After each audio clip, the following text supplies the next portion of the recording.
Hi, I'm Chris Brown with Automotive Fleet, and welcome to another edition of State of the Fleet Industry video series. In this episode, I connect with Bob Adamsky, Senior Director of Enterprise Fleet for AWP Safety. Bob and I discuss how fleet managers can build effective support teams with internal and external partners.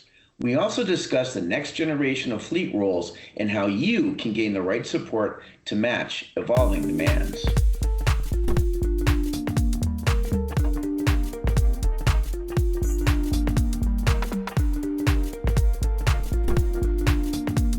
U.S. Bank Voyager. Fuel, maintenance, and more. Managing fleet expenses and payments can be a major challenge, especially without the right solutions. The U.S. Bank Voyager Fleet Program offers businesses a single-source solution to help manage and control fleet fuel and maintenance costs. Hey Bob, thanks for joining us on this edition of State of the Fleet Industry video series. First of all, tell us who you are and a little bit about AWP Safety. Thanks, Chris. Yeah, my name is Bob Adamsky. Here at AWP Safety, I oversee all the fleet and the equipment. My title is Senior Director of Assets, mainly on the fleet for an enterprise of companies. Been involved in fleet for about 30 years now.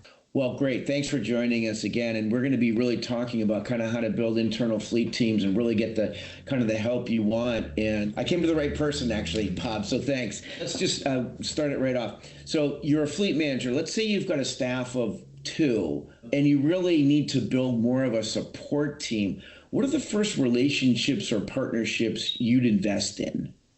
That's a great way to start. And for a support fleet, I think one of the most critical things is truly understand and get to know your internal customers. Figure out where your shortcomings are, where those challenges. We as fleet folks, sometimes we think we know what the fleet is needed, but our internal customers might know a little bit different. So the probably most important people that relationship with is truly your senior level management, because they will truly tell you where maybe some of those gaps are. Build upon those gaps that you can help fill in where that support's needed.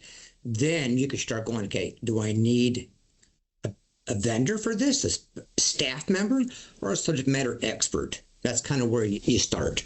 Right. Okay, great. So, your fleet team, I mean, inevitably you're going to rely on kind of third parties, non-payroll people. I mean, these are vendors, other departments you're going to work with, or certainly even your drivers. I mean, so how do you identify and align those external partners to really kind of act as part of your extended team?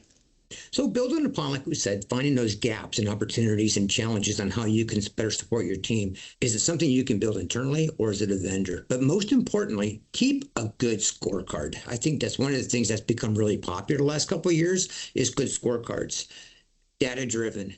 This helps you truly identify your key vendors, and your vendors will actually, and your partners will actually really appreciate scorecards too, because it helps them stay on track. And if you have multiple vendors or multiple outfitters or multiple service partners, a scorecard can really show who's kind of first and last. And nobody wants to be at the bottom of the list, so scorecards are a great way to help self-correct.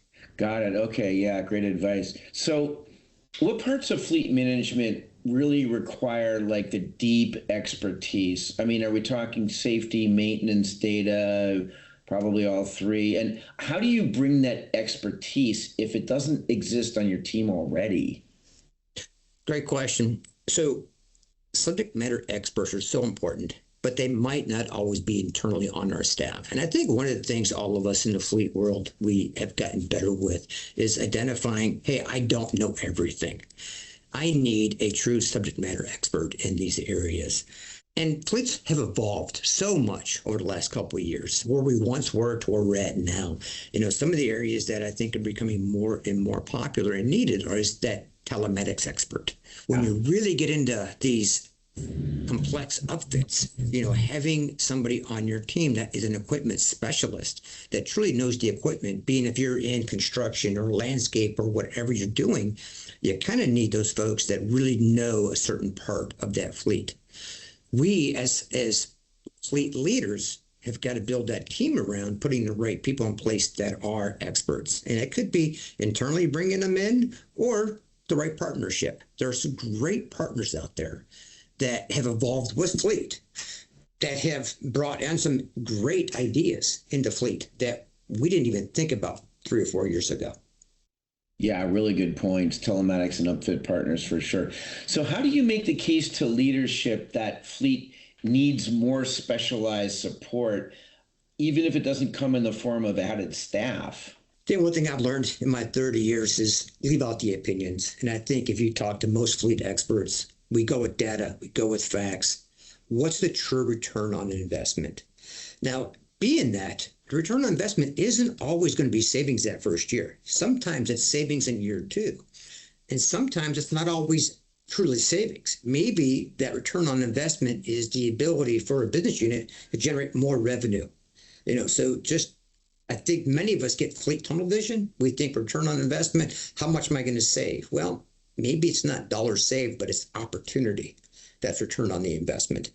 My thoughts, and I think many of us feel the same way. You don't take something to senior leadership until you yourself 100% believe in it and the ROI proves itself out. Don't go with, I think we should. No, here's what the data shows us. Here's what the numbers will do for the business case. Make it a home run before you get there. Yeah, perfect. Yeah, show the data. That's a great way to go. Yeah. Hey, so last question, Bob.